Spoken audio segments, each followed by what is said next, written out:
Tonight's program is dedicated Lila Nishma Spilla Bas Abraham Udvora and also David Shimon Ben Nachum, the Neshama shall have an Aliyah. Good evening, everybody. This is a highlight of our week. Tuesday nights, we get to meet with special guests from all around the world and all different ways in which Torah is being spread throughout the world. So just to explain to the rabbi how we got started with this. So when COVID began 2.5 years ago, feels like ancient times. So everybody went to Zoom and we started doing initially about Pesach because that was the big thing ahead of them. So we spent some time every night teaching people how to make Pesach, how to run a Seder and so on. And it was, thank God, well received. So we decided to keep going. And since I started to run out of things to talk about, I figured, hey, everyone's tired of listening to me 5 days a week. Let's get somebody else here who's much more interesting. So we have been blessed to have guests on all sides of the Jewish project. We have providers and we have beneficiaries. We've had shluchim in crazy places I can't even pronounce. We have guys who spent Pesach in Nigeria. We had students who go to Chabad houses. We had community members who changed their lives due to Chabad houses. And to share with everybody, Rabbi Greene and I took a course over the whole year last year on laws of marriage, and he let it slip. He didn't know that I'm always trolling for interesting guests, that he was in Israel with a group of public school students, and I immediately pounced. And I said, can we get you on? And he very graciously agreed. So Rabbi Greene, thank you. First of all, I know it's late where you are in New Jersey. It's an hour later, but we really, really appreciate your spending this time with us to talk about your trip that you've only just come back from. So first of all, thank you. We really appreciate it. And give us a little background. Tell us about yourself and how you got involved in this project. And then, of course, we want to hear about the project. So give us a little background. We'll go back and forth, a little conversation. If anybody wants to unmute themselves and jump in, we do want to be respectful of the rabbi's time and not keep them too late. But I'm sure people may want to have a question or two and they can jump in. So Rabbi Greene, tell us about yourself. Where are you from and what's your story? So just very quickly, basically grew up in my childhood in Minnesota. So I'm close to Chicago over there. My father was a professor at the University of Minnesota for many years in public health, became very close to the Rabbi, and there's many stories about that. We made Aliyah in 1986 to Beersheba. I like to say my parents were cold. I see Neril over there. She's excited because there's a big difference in weather between Minnesota and Beersheba, if you can imagine. Beersheba is all the way in the south. Yes, and so I was 11 years old at the time. And so for high school, we were looking for a high school. And at that time, a person named Rabbi Adin Steinsaltz just opened up a new high school. And my father and my parents, enrolled me, and it was a great thing that they did. I became very, very personally close to Rabbi Steinsaltz, and went through high school, went to the army, was a paratrooper in the Israeli army, and went to Hebrew University, met my wife, and got Chabad Smicha all during the same time. And a year after we got married, Rabbi Steinsaltz basically told us, leave the country, in a nutshell. He had it with you, huh? Go and do something good in America. So we ended up back in North America. And to make a long story short, I started working in the Jewish world, but in different types of organizations that people like me who look like me, don't exactly work in. And it was on purpose, to tell you the truth. I've worked at Federation, I've worked at Hillel, and most recently in NCSY. Before NCSY, I was working at the largest federation in the United States outside of an urban area called Greater Metro West. It covers a large area of New Jersey. It's not important, but I was a director of teen initiatives, and I was responsible for coordinating and creating and implementing different types of programs with all the different Jewish youth groups, schools, etc., for the Jewish teens of that area. And after 8 years, NCSY asked me to join them, and one of the main things was to work with public school kids, public school Jewish teens in public school. And one of the programs that we run is after school programs, after school clubs at the public schools. And the way I look at it is that's a great recruitment tool for the other programs that we run. And the crown jewel that we like to say is this TJJ trip to Israel. TJJ is an acronym for the Jerusalem Journey. And it's a month-long trip to Israel with a bus that consists of basically 40 to 43 kids, teenagers, to Israel for a month. And it takes a lot of work. It takes a lot of work during the trip, before the trip, after the trip, etc. But it is truly life-changing in many different ways. I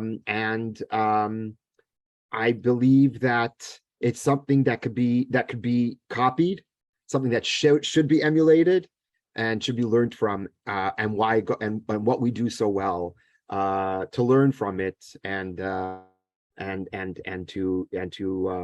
replicate it many times over, because the Jewish people need it. So you're talking about taking 43 teenagers. Now, I know the people on the Zoom here, we've all have had teenagers, and one or two is like more than a handful that we could ever imagine. How do you coordinate taking 43 teenagers to a foreign country where they don't speak the language? I mean, the safety concerns. How do you persuade the parents that this is going to be a safe idea? Like, take us through, not even the trip. We're not even up to that. How does the recruitment process that parents will trust you? Are you the only counselor? Do you have a staff with you? Like, give us just some of the logistics to get a feel for how you can manage 43 teenagers in a foreign country. So there is a huge infrastructure behind me, but we get training. You asked different questions over here. Number one, how we run it there, but the recruitment, to tell you the truth, I remember there's a video out there, or a story I remember of seeing somebody going by dollars, getting dollars from the Rabbi, and it was during the Iraq Gulf War, the first one, and it was an older gentleman, and he was telling the Rabbi that my mother doesn't really want me to go to Israel right now, it's dangerous. And the Rabbi said something, I'm going to paraphrase, something like, I don't know where we would end up if everybody listened to their Jewish mother, type of thing.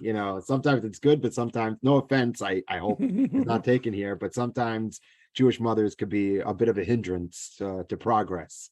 It is a big challenge. It's a big challenge to convince Jewish parents to send their kids far away. In fact, sometimes when a parent is very eager, I'm like, are you sure you're Jewish? But it's difficult, but once you get traction and experience and a track record, then it makes it easier in a certain sense. But the logistics on the ground are tremendous. I mean, there's a whole infrastructure that is put into place on so many different levels. And one of the greatest compliments I get from parents when we come back is, I really felt my kids were safe and taken care of during the whole time. And I say, Nerla, she had her daughter go on it. That is what we strive for. And it's, again, I'm going to say it again, and it can be replicated. It needs to be replicated. It's not rocket science, but it definitely takes a lot of work on many different levels to create an infrastructure so that everything is taken care of.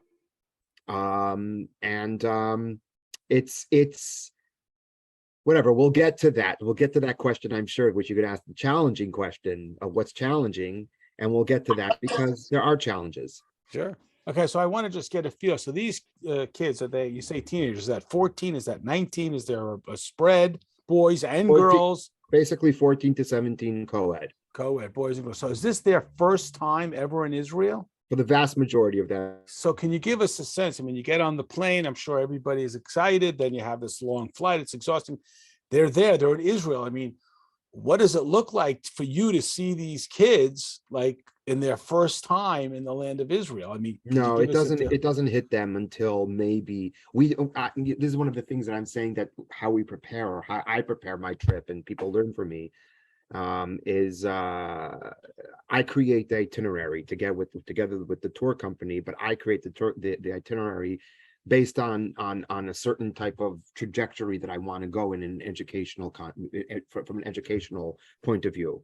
So we go with my trip, we go straight up north, all the way up north right away.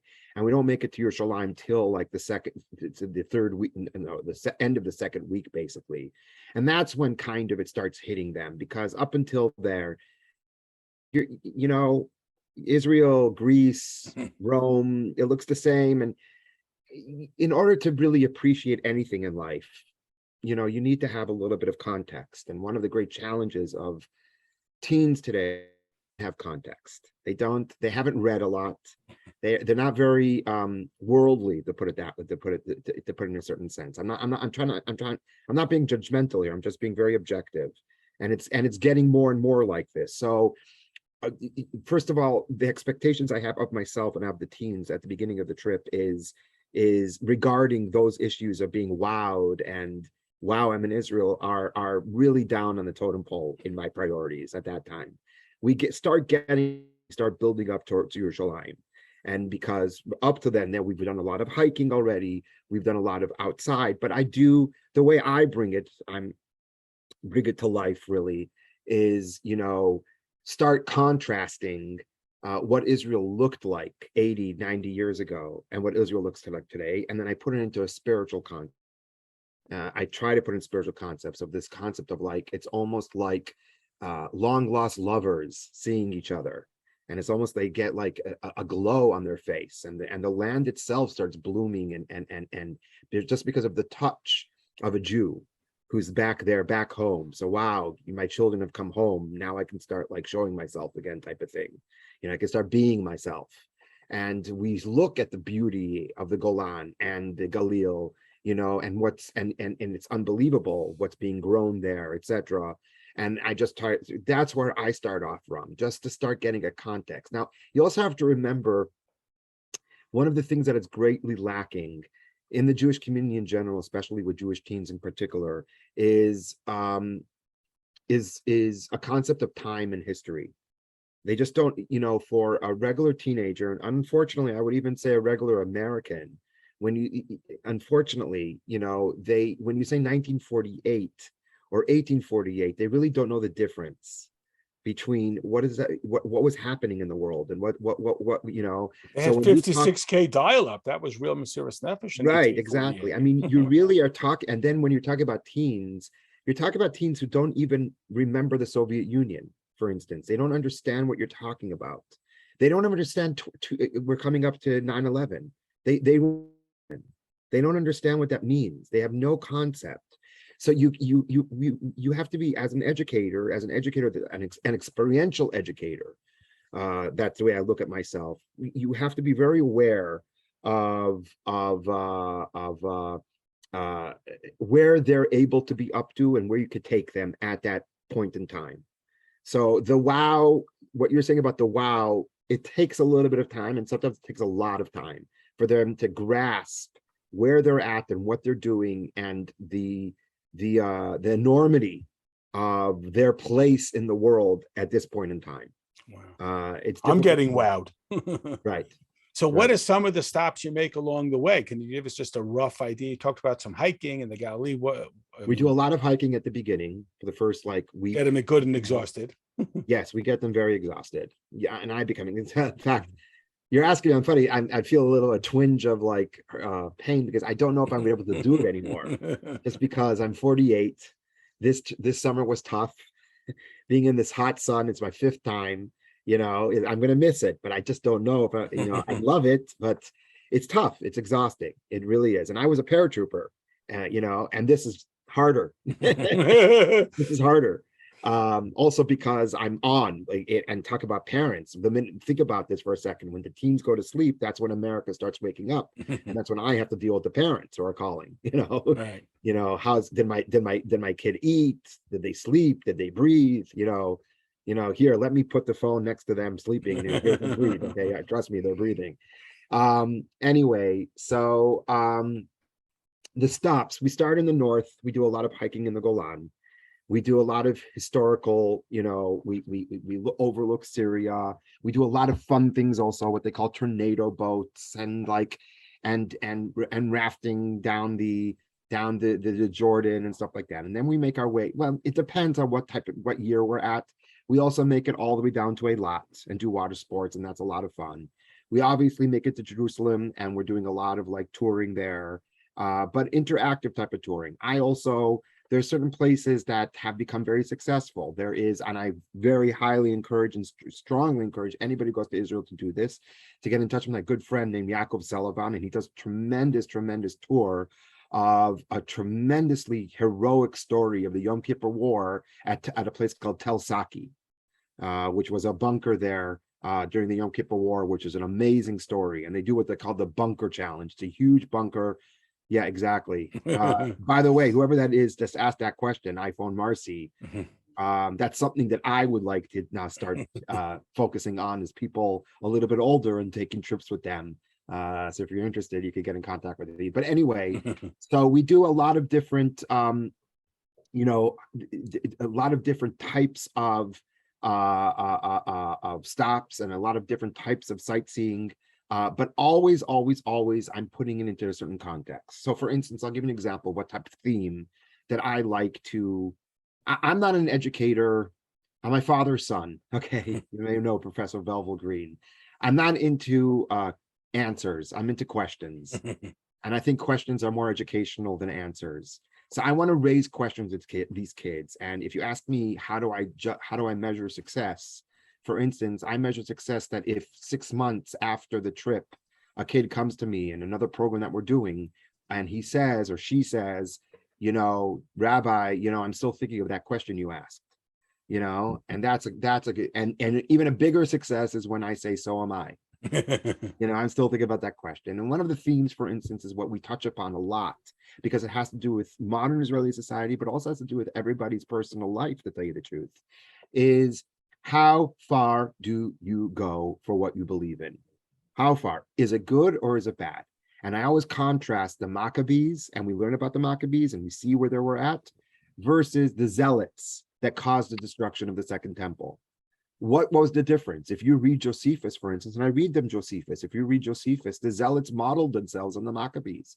So what was it? Why we celebrate Hanukkah, but we don't celebrate the victories of the Zealots? Why do we celebrate Rabbi Yochanan ben Zakkai, who was a moderate and gave up, so to speak, and said not to fight the Romans, but the Maccabees were heroes and they fought the Greeks. Not only that, it gets even worse. If you look, I'm giving a little bit of Dvar Torah here now, or history. Okay, rabbis do that. But if you look at this book of Maccabees, we're coming up to Hanukkah, our next holiday. No, we're not at all. But we're coming to, after the holidays, we'll come up to Hanukkah somehow, somewhere. And one of the big questions that Rabbi Steinsaltz always likes to ask is, if you read the book of Maccabees, and people don't know this, the Maccabees killed more Jews than non-Jews. Their real war was with the Hellenist Jews. Why are we celebrating them? And that I leave as a question, an open question. Why do we celebrate them when civil war is the cause of the destruction of the Second Temple? And we're still in it today because of that. And then I bring it to them and make it very relevant to them. This is the same question. How far do you go? Magen David necklace in your public school. When do you say, you know what? There was a swastika, etched on a bathroom door. When do you say, okay, from now on, I'm going to wear a kippah now, just to show, you're trying to make me high and I'm going to come out, swinging type of thing?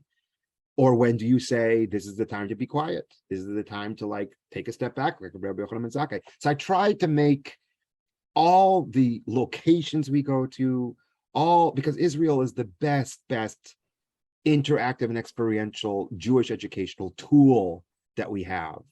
So I try to make everything very, very, to raise questions that are relevant to them as American, first of all, American, young Jewish teenagers. And notice that I put Jewish at the end, because that's the way they see themselves.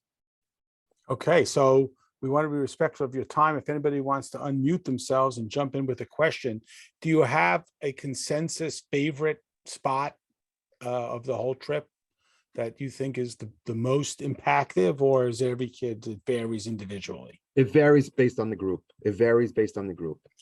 very much varies based on the group. And I'm always surprised. That sometimes when you go to a place, like, when you run programs, you're like, oh, that was a terrible program. And you find out 10 years later, that's the thing that sparks somebody to do something. So, Sure. Okay. you never know. Said that you went to Adin Steiner's high school. Was that in Beersheba? No, that was I dormed in Yerushalayim. At the time, it was in Mekor Chaim. Today, it's in Kfar Etzion. Okay, that's what I thought. And they're moving to Neve Daniel. They're building a new I building. was born in Beersheba. Oh, wow. Okay. Somebody's posting it. They asked me to ask if you can describe how maybe you see a change in some of the kids from the beginning of the trip and then what it looks like, when they come home, besides being exhausted. So the best story that I ever had was a kid named Alan, let's just call him Alan. And he was a big introvert. And get together when we got back a month after the trip, he said like this. He said, before the trip, I didn't like speaking to people. He said, after the trip, I still don't like speaking to people, but I see that it's worth it. He said, so that changed his life. It changed his life. And you can't talk about serving God or doing his mitzvahs if you don't get a grip on your own life and where you're up to. It starts from the core. So when I do something that has impact on the core of a human being, then that is shlichus. That is changing a person's life to make them see themselves in a different way than what they saw up till now. Okay. Again, we want to be respectful of the rabbi's time, but if you do want to unmute and jump in, otherwise we'll ask Rabbi Greene, can you give us one quick story, one episode, one little vignette that gives us an insight into some of the impact that the trip has, just one thing that can maybe capture it and send us off with that. It's always, like Rabbi Steinsaltz would always say, somebody asked him once, what's the most important question in the world? And he said, what's next? Okay, good. Azma.